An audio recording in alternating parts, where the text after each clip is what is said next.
Let me start a little bit over 3 years ago. I was on lots of pain medications. I was visiting the emergency room a lot, going up 40 minutes to the VA emergency room to be seen because none of my pain medications I had would work. And most of the time, I would just sit there and wait, and they would do very little.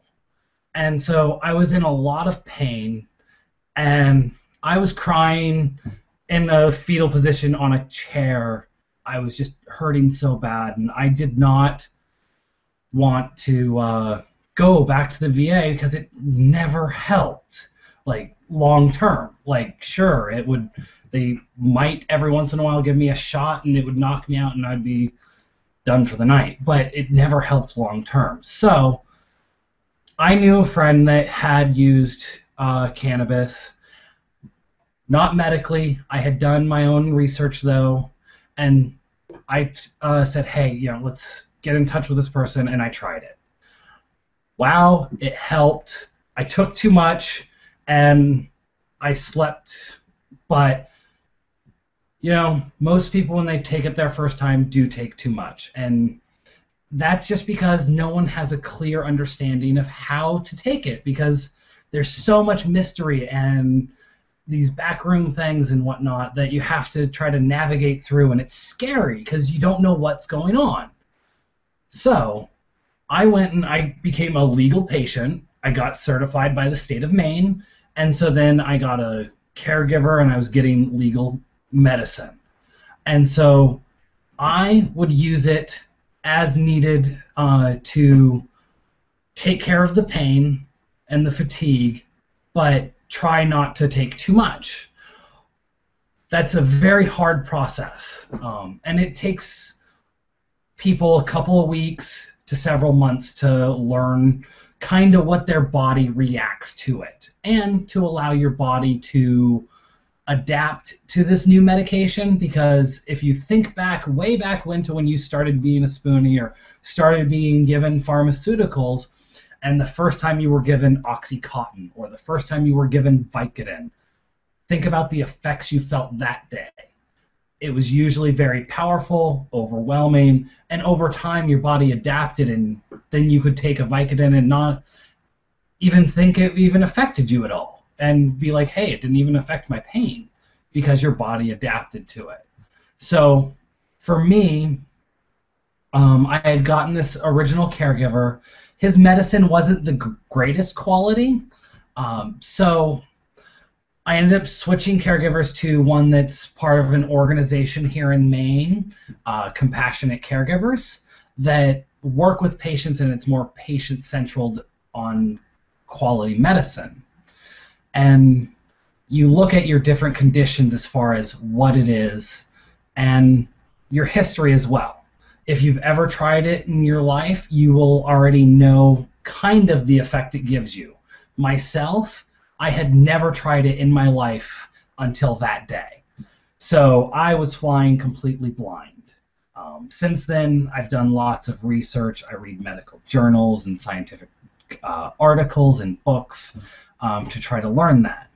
But what I did is slowly got off the pharmaceuticals myself, to adjust as I needed, and then solely became onto just using the cannabis. And I do that about every 3-4 hours. I'll take some. I smoke because it is the fastest way to enter your bloodstream. It is also the easiest way to adjust your dose, because you can take one inhale, wait a little bit, and you're already going to start to feel some effects. Versus if you use a pill or a cookie or a brownie or whatever you've infused your medicine into, that can take an hour to 2 hours to gain an effect, because you have to metabolize it first. And then it's really easy to take too much, and then you can't take less. So for me, smoking works very well for dosing. I also do a topical application of cannabis. I use coconut oil and peppermint essential oil as a cooling agent in my topical, along with using cannabis.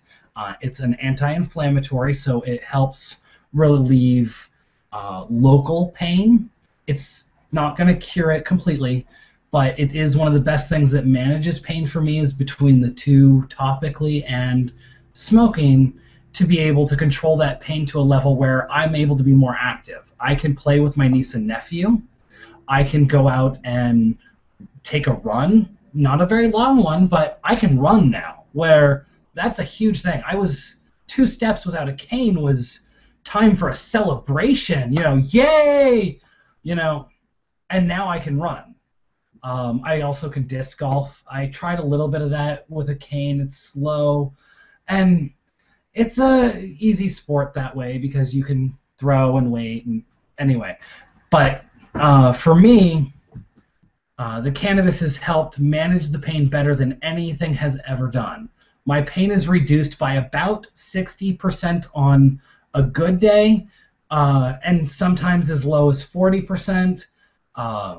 Depending on weather, mood, if I'm having, a really bad day. When I lost my stepfather, I spiraled, and my pain was very bad. Still better controlled than it ever was on the pharmaceuticals, but still, your mood and weather and all these things can still affect you. It's not a cure. It's just a very good pain management system. Also, it's one that you can't overdose on. Versus look at many of your other pills, take 2 or 3 of them and you might, end up in a hospital. The equivalent to try to do that with cannabis, you're looking at about 1,500 pounds consumed in 15 minutes. It's just not humanly possible to overdose yourself on cannabis.